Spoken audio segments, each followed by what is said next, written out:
And now for a law enforcement perspective on this video and the events it captures. We turn to David Klinger. He's a professor of criminal justice at the University of Missouri, St. Louis, and a former police officer. He's also the author of Into the Kill Zone, A Cop's Eye View of Deadly Force, a book based on firsthand interviews with police officers who have shot people while on duty. David Klinger, welcome to the program. After looking at this video, what does it tell you about what happened on that night in October a year ago? What I see is tactical failure on the part of the officer that ended up shooting, as well as his partner. And what I mean by that is police officers, when they're dealing with individuals who are reportedly armed with an edged weapon, a knife, a hatchet, a machete, what they're trained to do is they are trained to try to keep distance. And so if you look at the video, what we see from the back of Mr. McDonald as he's walking towards these police officers is he moves away, and the officers actually move towards him away from their vehicle. And so that's the very first thing that I saw, and I'm thinking this really doesn't make any sense. I was thinking at first perhaps there was maybe some innocent people on the opposite side of the street. I checked the video a couple, 3 times. There's no evidence that there were any other citizens who might be in jeopardy, and so it didn't make any sense. And then when the gunshots start to ring out, I cannot understand why shots are being fired. Then Mr. McDonald falls down, and I don't understand why additional shots are fired. And so as I look at this, I am scratching my head figuratively because it doesn't add up. It doesn't appear to me to be what we call a reasonable use of deadly force. So the lawyer for the officer is saying, we just heard him say, that from a different perspective, this officer saw something different that we're not able to see on this video. What could that possibly be? I don't know. And at one point, I do agree with the lawyer that a video is never dispositive because it doesn't tell everything. What the courts have ruled for a long time, for over 30 years now, or excuse me, for 30 years now, is you have to take the totality of the circumstances into account when you're looking at what police officers do. And then in 1989, in Graham versus Connor, the U.S. Supreme Court said that you can't look at it with 20/20 hindsight, but rather through the eyes of a reasonable police officer on or at the scene. And so consequently, we do have to take into account everything in addition to the video that might be relevant. What that might be that would overturn what appears to be a clear-cut case of unreasonable force, I don't know what it is, but certainly the investigation is never over merely because a video comes forth. We have to hear the officer's statement, partner's statement, listen to the dispatch tapes. Maybe there's other video, maybe there's other audio we're unaware of. The bottom line is that the officer has been charged with homicide, with first-degree murder, and he deserves his day in court. And he deserves to have the opportunity to put forth a defense, and we'll have to see what the defense is. You started out describing what an officer might do, approaching someone, you said, with an edged weapon. What is the standard of practice for an officer in a situation like this? I know you can't generalize across every part of the country, but in general, what would be the practice an officer's advised to take? In a situation where you're dealing with an individual with a knife, a hatchet, some other form of edged weapon, you want to try to keep distance. And the reason you want to try to keep distance is if you are 30 or 40 or 50 feet away, it's awfully hard for that individual armed with that weapon to harm you with it. When a suspect is within about 20 to 25 feet, it depends on what training block of instruction you might get in a given police department around the country. That's what we call the zone where an officer could reasonably perceive that his or her life is in jeopardy if someone is moving towards them. Right. And the reason for that basically threefold. Number one, it takes time to perceive something and react to it. Were you trying to cut me off, ma'am? No, because I just wanted to get to one question, and that is when someone's down on the ground, what justifies continuing to fire round after round at that person? In this situation, I can't see anything that would justify it. However, if an individual is armed with a firearm, it really doesn't matter if they're standing up, sitting down, or laying down. If they are moving that firearm in a fashion that could threaten someone, i.e. they could be continuing to pull the trigger, then that would be justifiable. But in this situation, as far as I know, and I haven't heard any claim that there was any indication at all that the suspect was armed with a firearm, it wouldn't make any sense to continue to fire. Professor David Klinger, University of Missouri, St. Louis, we thank you. Thank you for having me. And next we hear from two reporters who've been closely following these events. They both have years of experience covering Chicago crime, policing, and race relations. Mark Konkol is a columnist at DNAinfo. It is a neighborhood reporting website.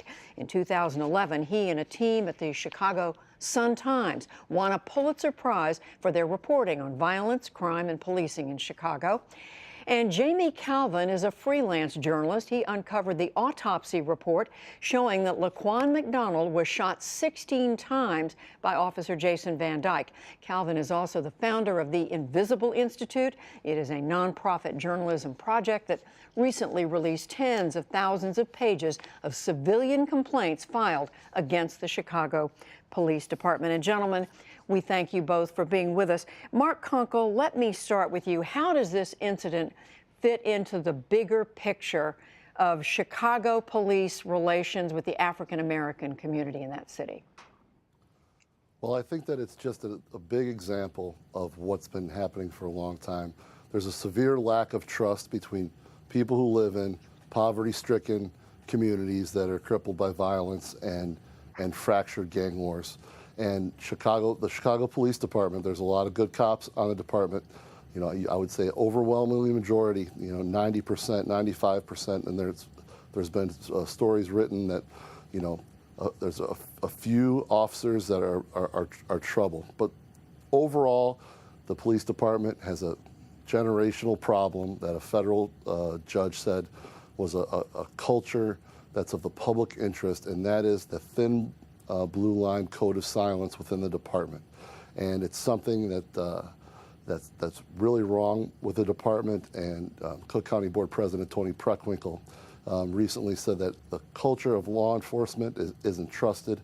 And it's just this incident highlights that to the nth degree. And the protests really aren't just about one incident. It's about being fed up. And I think that's the message that these protesters have been sending and that public officials have been sending as well. Let me turn to you, Jamie Kalven. As we said, you were part of the effort to uncover the documents that showed just what happened on that night and a broader practice among Chicago police. It's been 13 months since Laquan McDonald died. What could explain the delay in releasing this video and in charging this officer as he was yesterday? I think that's the essential question at this point. Everything that we now know the day after the video was released was known by the city, by the department, within hours of Laquan McDonald's death. There were multiple witnesses, police witnesses, civilian witnesses. There was the video, and the autopsy you referred to before was actually conducted at 8:30 the next morning with an investigator from the Independent Police Review Authority, the city agency tasked with investigating police shootings, in the room. So, with all of that information, the information that has been the basis now for the indictment of Officer Van Dyke, the city put out, the police department put out a press release saying that the young man had approached and lunged towards the police officers and was shot as an act of self-defense on the part of Officer Van Dyke. They have to have known that that was a fabrication. Now, 13 months later, we're getting a quite different narrative. So, I mean, if this had been a gang shooting in Chicago with this amount of evidence, witnesses, video, the information from the autopsy, I imagine it would have been weeks, a matter of a few weeks before an indictment was returned. So I think, I don't know the answer to that question, but I think it is the question of the moment. Mark Konkol, what do you know about your reporting on the Chicago police that could explain this, the delay? Well, there's a provision in the Chicago Police Department's union contract that says when there is a complaint of misconduct against an officer, the city, the Citizen Review Board is not allowed to release the name or identify the officer in any way unless the complaint is sustained. when we bring up the fact that Officer Van Dyke had 18 misconduct complaints, all of them which were not sustained, some people think that's a red flag, and that's something that the public should know when it actually happens.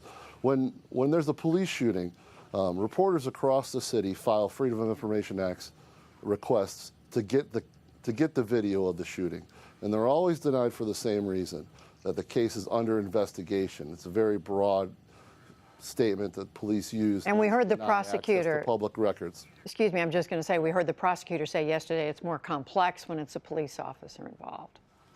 Well, yeah, it is more complex, and it usually is. But what happened here is that the city paid a $5 million settlement without a lawsuit being filed. The information didn't come out, and it wasn't until journalists fought to get the video released in court that we know what we know now. And I think all those things contribute to a lack of trust in the community. And these are the things that you hear Chicago aldermen saying need to be remedied. There needs to be more sunlight on this process. If we want people suffering from gun violence in these neighborhoods to be held accountable for cooperating with police, the message that's being sent is we want the police to be under the same amount of scrutiny.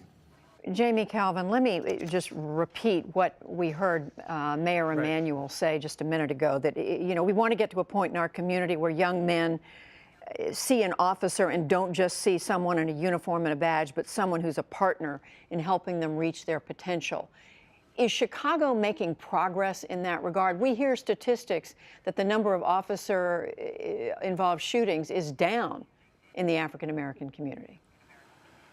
Well, that's only one measure. I've spent a lot of time in recent years doing intensive interviews with young African-American teenagers on the south side of Chicago in neighborhoods most affected by these patterns.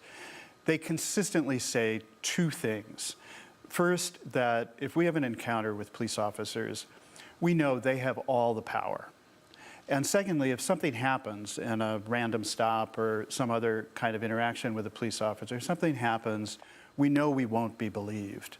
Until those fundamental conditions change, then I think there are all sorts of other, otherwise sensible measures in terms of building relationships and police officers interacting with residents in contexts apart from law enforcement. All these things make perfect sense.